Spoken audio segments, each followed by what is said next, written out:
Lagrange. Fíjense, si yo reemplazo x por el primer punto de la tabla, esto lo pongo en x0, entonces resulta que P sub n de x0 tiene que ser igual, según nuestro criterio de aproximación a la interpolación, al valor f sub 0, al valor f sub 0 de la función. Bien, ahora si observamos la expresión del polinomio, f sub 0 aparece solo en el primer término. Entonces, yo debo requerir que L1, L2 y Ln, todos esos polinomios, se hagan 0 cuando x se reemplace por x sub 0. Y además, L0 de x0 debe valer 1 para que 1 por f0 quede igual a f0, ¿no? Entonces, P sub n de x0 sería igual a f0. Entonces, eso es lo que estamos resumiendo acá, ¿no? L0 evaluado en x0 debe valer 1 y todos los otros polinomios deben valer 0. Cuando reemplazamos x por x1, el polinomio queda en f1 y por lo tanto L1 ahora en x1 debe valer 1 y todos los otros polinomios en x1 debe valer 0. Lo mismo cuando reemplazamos x por x2, el polinomio debe valer f2 y por lo tanto L2 de x2 debe valer 1 y los demás 0 evaluados en x2. Y finalmente cuando reemplacemos x por xn, deberemos tener la expresión del polinomio igual a f sub n, por lo que el polinomio evaluado, el polinomio de sub n evaluado en xn debe valer 1 y todos los otros evaluados en xn deben valer 0. Entonces, en resumida cuenta, lo que tenemos acá es que cada polinomio, como por ejemplo un L sub i debe ser 1 en x sub i. Siempre que yo use el subíndice de la variable x igual al subíndice del polinomio de Lagrange, el valor allí va a ser 1. Y Li evaluado en x sub j, con j diferente de i, tiene que valer 0. En todos los x sub j, ¿no? Con x sub j tomado simplemente diferente del x sub i. Bien, eso significa que el polinomio L sub i tiene como raíces a todos los x diferentes al x sub i. Y esto me permite escribir este numerador en la expresión de L sub i de x. Ese numerador, fíjense, cuenta con todos los factores para los cuales se anula L sub i. O sea, como x0 sería raíz, entonces x menos x0 está como factor. Como x1 es raíz de L sub i de x, entonces x menos x1 también está como factor, ¿no? Como x sub i menos 1 también es raíz, x sub i menos 1 también está como factor. El factor que no está es el x, aquí no está el factor x menos x sub i, porque resulta que en x igual a x sub i, ahí no se anula el polinomio, sino que vale 1. Entonces no puedo escribirlo como factor acá. Aquí en el numerador tengo que escribir todos los factores que anulan al polinomio. Entonces salto ese y me voy al x menos x sub i más 1 y continúo hasta x menos x sub n. Entonces aquí estoy escribiendo todos los factores con todas las raíces del polinomio L sub i. Todas las raíces son todos los puntos de la tabla excepto el x sub i. Bien, entonces con ese numerador, en la expresión de L sub i de x, yo consigo que se anule L sub i en todos los puntos de la tabla diferentes a la x sub i. Ahora, yo requiero también que cuando reemplace en esta expresión x por x sub i, aquí cuando reemplace x por x sub i, valga 1 el polinomio. Entonces, para lograr eso, yo copio en denominador los mismos factores del numerador solamente cambiando el x por el x sub i. De modo que cuando yo reemplace x por x sub i en L sub i de x, el numerador y el denominador coinciden y valdría eso 1. Bien, esa es la fórmula entonces. Esa es la fórmula de cualquiera de los polinomios de Lagrange. Entonces, lo interesante acá es que nosotros conseguimos fórmula para cada uno de estos polinomios. No tenemos que armar ningún sistema de ecuaciones ni tenemos que resolver ningún sistema de ecuaciones, ¿no? Es solo aplicar esta fórmula para L0, reemplazar i por 0, para L1 reemplazar i por 1, para L2 reemplazar i por 2, etc. Entonces, por fórmula construimos el polinomio, ¿no? Los valores F0, F1, F2, Fn están en la tabla, entonces lo único que hay que calcular acá son los polinomios de Lagrange que están dados por esta fórmula genérica. Entonces veamos cómo resolvemos este problemita, ¿no? Vamos a ver el mismo problema anterior, donde tenemos x, los valores 1, 2 y 3, ¿no? Y f de x era, vamos a ver, f de x eran 0, 1 y menos 1. 0, 1 y menos 1. 0, 1 y menos 1, ¿no? Son los valores de f de x. Entonces, este primer punto es el x0 y este es el f0, ¿no? Este otro punto es el x1 y este punto es el x2. Entonces, L0 debe tener todos los factores saltando el primer valor de x, que es el 1. Entonces debemos tener los factores x menos 2 y x menos 3 como numerador y en denominador esos mismos factores en los que se ha reemplazado el x por el x sub 0, que es 1, ¿no? 1 menos 2, 1 menos 3. Y nos queda entonces el polinomio L0 de x como un medio de x menos 2 por x menos 3. Para construir L1 debemos tener todos los factores excepto el correspondiente a x igual a x1. O sea, debemos tener el factor x menos 1 y x menos 3 en el numerador. X menos 1 y x menos 3. Y en denominador, los mismos factores, solo que reemplazamos ahora x por el x1 que vale 2. Entonces 2 menos 1, 2 menos 3. Nos queda menos x menos 1 por x menos 3. Ese es el polinomio L1 de x. Para L2 de x, debemos reemplazar nosotros o calcular el polinomio de Lagrange con el numerador en el cual tenemos todos los factores excepto el x menos el x2, que es 3. Entonces tendríamos que tomar los factores x menos 1 y x menos 2. Aquí está x menos 1 y x menos 2. Y en denominador, los mismos factores, solo que reemplazando x ahora por el x2, que es 3. 3 menos 1, 3 menos 2. Y nos queda acá el tercer polinomio de Lagrange, el L2 de x, que es un medio por x menos 1 por x menos 2. Una vez que tenemos los polinomios de Lagrange ya definidos, escribimos nuestro polinomio, ¿no?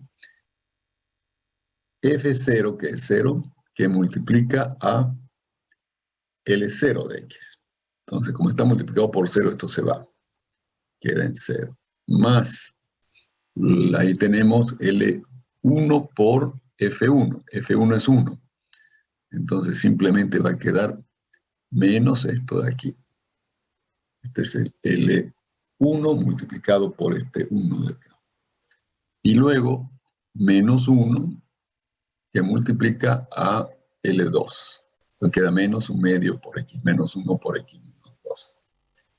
De manera que hemos conseguido nuestro polinomio P2 de x, que quedaría menos x menos 1 por x menos 3, menos un medio de x menos 1 por x menos 2. Bien, esa es otra manera de construir el polinomio, ¿no? Ahora, una vez que tenemos el polinomio, ¿para qué nos sirve el polinomio? Una de las utilidades que nos presta, uno de los usos que le damos nosotros al polinomio de interpolación, es la situación esta de que hemos obtenido para f una expresión analítica aproximada a través del polinomio. Entonces podemos evaluar en puntos interiores de la tabla, que no están en la tabla, podemos evaluar de manera aproximada f de x. Por ejemplo, acá, si tenemos entre 1 y 2, 1.1, y quiero evaluar f en 1.1. Quiero evaluar f en 1.1. Entonces voy a utilizar, no lo puedo calcular de manera exacta porque solo tengo una fórmula aproximada para f, que es la del polinomio, ¿no? Tengo este polinomio acá. Entonces voy a utilizar el polinomio, que es de grado 2, y voy a reemplazar en ese polinomio x por 1.1. Reemplazo x por 1.1 y entonces obtengo ese valor aproximado para f en ese punto interior de la tabla, que no aparece en la tabla, ¿no? Entonces va a ser menos 4 más 5.5, 5.5 por 1.1 y menos 1.5 por 1.1 al cuadrado.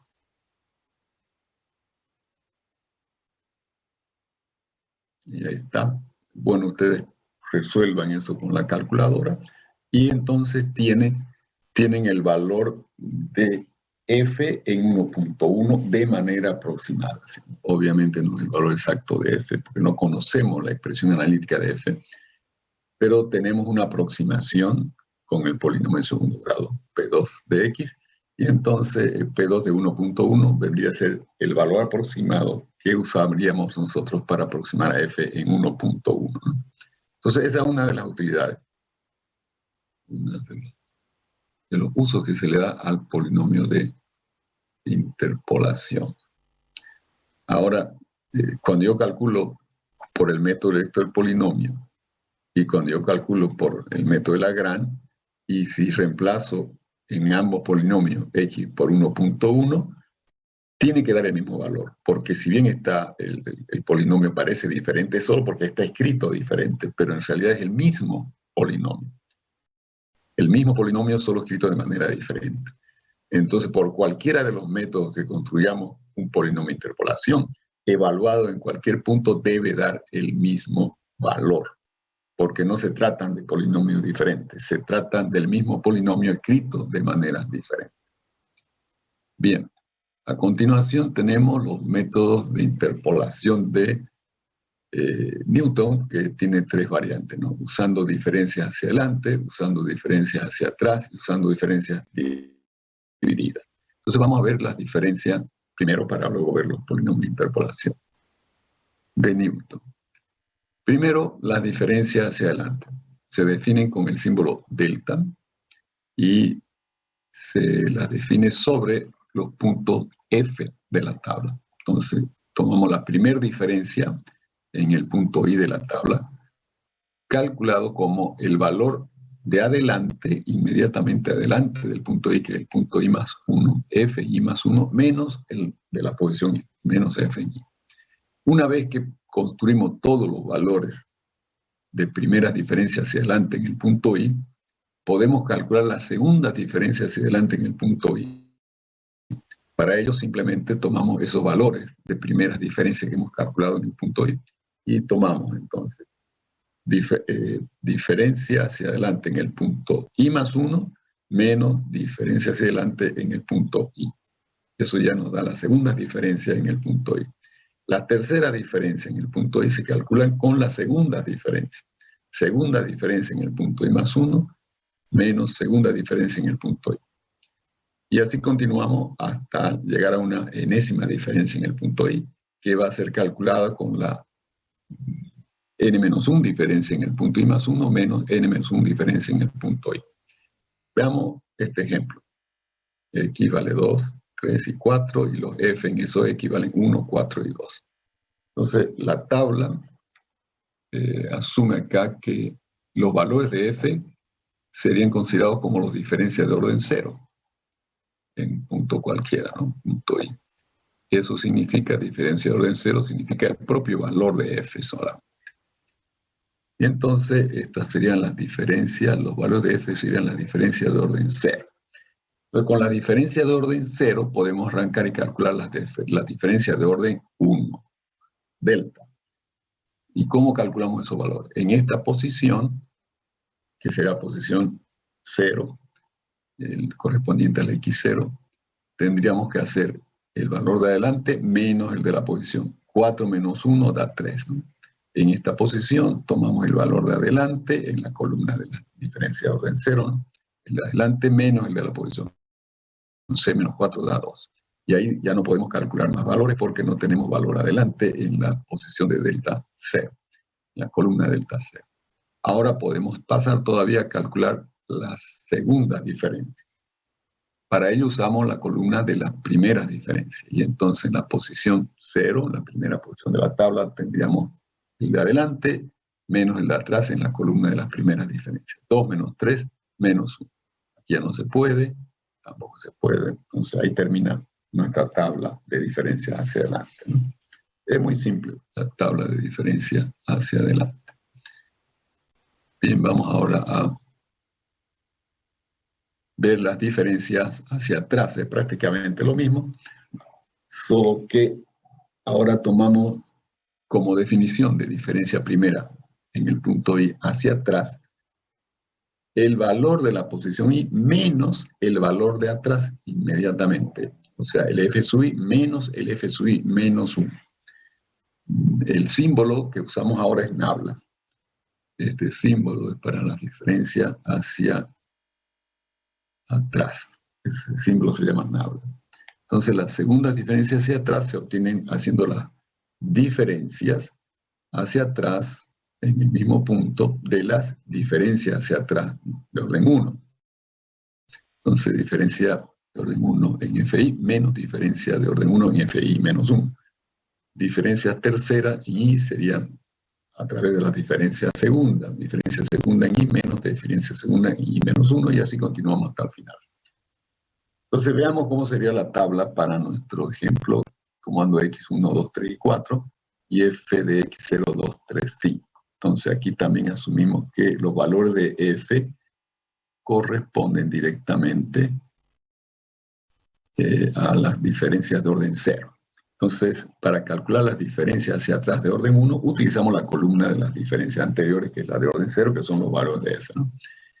Bien, a diferencia de las diferencias hacia adelante, aquí comenzamos por el punto de atrás, el último punto de la tabla. Entonces, este valor, en el último punto de la columna de las diferencias de orden 1 hacia atrás, se toma como la diferencia entre el valor de esa posición se calcula como el de la posición 3 menos el de atrás, 3 menos 2, 1. Este punto se calcula como el valor de la posición de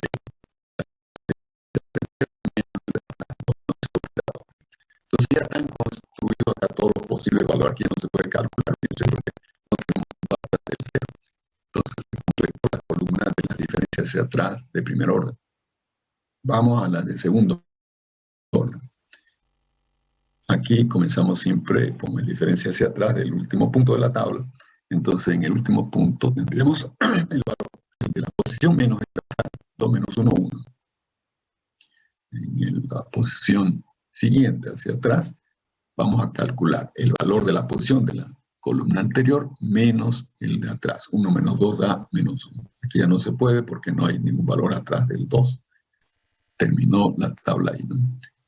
La columna, perdón, de la segunda diferencia. Pero todavía podemos calcular una tercera diferencia. En esta posición, el valor de la tercera diferencia hacia atrás es el valor de la posición menos el de atrás. 1, entonces menos 1 da 2. Y ahí está completada la tabla de diferencia hacia atrás. Bien. Ahora veamos las diferencias divididas. En las diferencias divididas es un poco diferente ya a las diferencias hacia adelante y hacia atrás, porque no solo intervienen los valores de f, sino que también intervienen los valores de x. Y va a ser plantea de la siguiente manera, ¿no? En un punto I sub 1, la diferencia dividida la anotamos como entre corchete y los valores que vamos a calcular. Entonces, diferencia dividida entre corchete acá de un solo valor, f sub I1, es igual a ese valor, f sub I1. Diferencia dividida con dos valores, f sub I1 y f sub I2, va a ser un cociente, donde el numerador sería la diferencia de un solo valor que resulta de quitar el primer valor en las diferencias, quito el f sub I1 y me quedo con el f sub I2, ¿no? Entonces el primer término, a ese hay que restarle lo que queda de la diferencia tomadas de A2 cuando ahora quito el segundo término del f sub I2. Entonces queda f sub I2, diferencia de un valor, f sub I1, diferencia de un valor, sobre, aquí viene lo interesante, sobre la diferencia de los x extremos. Entonces el x sub I2 menos el x sub I1. Y así continuamos con las terceras diferencias también. Las terceras diferencias divididas se obtienen en el numerador quitando el primer valor, que queda f sub I2, f sub I3, diferencia de A2, y menos la diferencia segunda que se obtiene de la diferencia de A3 quitando el último valor. Nos quedaría f sub I1, f sub I2, sobre la diferencia entre los x extremos, el x sub I3 menos el x sub I1. Y así continuamos hasta obtener las diferencias de k valores consecutivos, donde el numerador va a ser la diferencia de k menos 1 valores consecutivos que se obtienen quitando el primero, el f sub I1, menos la diferencia de otros k valores consecutivos que se obtienen quitando el último. Entonces vamos del I1 hasta el I sub k menos 1, sobre la diferencia de los x extremos, ¿no? X sub ik menos x sub I1. Bien, la manera de organizar esto en la tabla va a ser, de nuevo consideramos que la diferencia de a un solo valor dividida corresponde a los valores f de x. Aquí tenemos las diferencias tomadas de A2, los valores, las diferencias tomadas de A3, las diferencias tomadas de A4, etc. Bien, cuando construimos las diferencias divididas de A2, entonces vamos a agrupar acá los valores consecutivos de A2 a partir de la posición inicial acá en X0. Entonces, para la primera fila tenemos la diferencia de A2, de F0 y F1. Cuando pasemos a la segunda posición, entonces vamos a tomar estos dos valores consecutivos, diferencia de 2 de F1 y F2. Cuando pasemos a la tercera posición, vamos a tomar estos dos valores consecutivos, diferencia de A2 de F2 y F3, y así sucesivamente. Para construir las diferencias de A3, procedemos a tomar ahora tres valores consecutivos a partir de la primera posición. Estos tres valores consecutivos. F0, F1, F2. Cuando avanzamos acá a X1, a partir de X1 tomamos estos otros tres valores consecutivos. F1, F2, F3. Y así sucesivamente. Y finalmente da 4, ¿no? Cuando estemos en X0, entonces tomaremos para la primera posición los 4 valores consecutivos a partir de la posición 0, que serían estos. 4 valores consecutivos. Y si tuviésemos más valores escritos abajo, entonces podríamos tomar el X1 y entonces a partir de ahí sería hasta considerar F1, F2, F3 y un F4 acá. Y así sucesivamente. Bien, así es como vamos a organizar nuestra tabla. Aquí tenemos un ejemplo. Tenemos la tabla con los valores de X0, 2, 3, 4 y F de X0, 1, 4, 2. Entonces la diferencia de valores tomados de A2 sería acá entre estos dos valores consecutivos, primero 0 y 1. Entonces sería el numerador, aquí vamos a aclarar una cosa. El numerador en nuestra tabla de diferencias va a ser una diferencia hacia adelante. Entonces, el numerador sería 1 menos 0. Estamos tomando las diferencias anteriores, que serían los valores de f, ¿no? Entonces, aquí este número va a ser 1 menos 0. Y debe estar dividido entre la diferencia de los x extremos. Como estamos considerando estos dos valores de f, x extremo finales 2 y iniciales 0. 2 menos 0. Entonces nos queda un medio directamente. De la misma forma procedemos acá. Para calcular este valor tomamos estos dos consecutivos y entonces el numerador lo consideramos como una diferencia hacia adelante de esos dos valores. Esto va a ser 4 menos 1 dividido entre los x extremos. Estamos acá con estos dos valores consecutivos, entonces 3 menos 2. 3 menos 2. Resultado 4 menos 1 es 3. 3 menos 2 es 1, queda 3. Para calcular este menos 2, tomamos estos dos valores consecutivos y tomamos la diferencia hacia adelante en numerador. 4 menos, 2 menos 4. 2 menos 4. Dividido entre la diferencia de los x extremos. 4 menos 3. 4 menos 3. 2 menos 4 es menos 2. 2 menos 4 menos 2, 4 menos 3, 1, nos queda menos 2. Y está la columna construida de las diferencias divididas tomadas de A2. Entonces prácticamente es una diferencia hacia adelante, donde existe un denominador, y en el denominador hay que tener cuidado cuáles son los x extremos para hacer la diferencia. Nada. No es nada difícil esto. Luego, si vamos a calcular las diferencias de A3, fíjense, lo haremos para el primer punto, es de dónde sale este 5 sextos.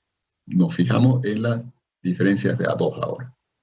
Entonces tomamos la diferencia hacia adelante de los dos primeros valores en el numerador. Entonces va a ser 3 menos 1 medio, dividido entre los x extremos. Los x extremos son 2 y 0. 2 menos 0. Entonces esto va a ser 6 menos 1 sobre 2 y sobre 2. Entonces esto va a ser 6 menos 1, 5, 5. A ver, es un segundo. Es 3 menos 1 medio. 3 menos 1 medio dividido entre los x extremos. Ah, claro, son tres valores, 0, 0, 2 y 3. Entonces 3 menos 0 acá abajo. 3 menos 0. Ese es el cuidado que hay que tener, ¿no? Ahora, cuando estoy tomando tres valores consecutivos, a partir de la primera posición es el 0, el 2 y el 3. Entonces los extremos son 3 y 0. Entonces aquí queda 3 y por lo tanto queda 5 sextos, como estaba ahí. Este 5 medio, ¿cómo sería? Tendríamos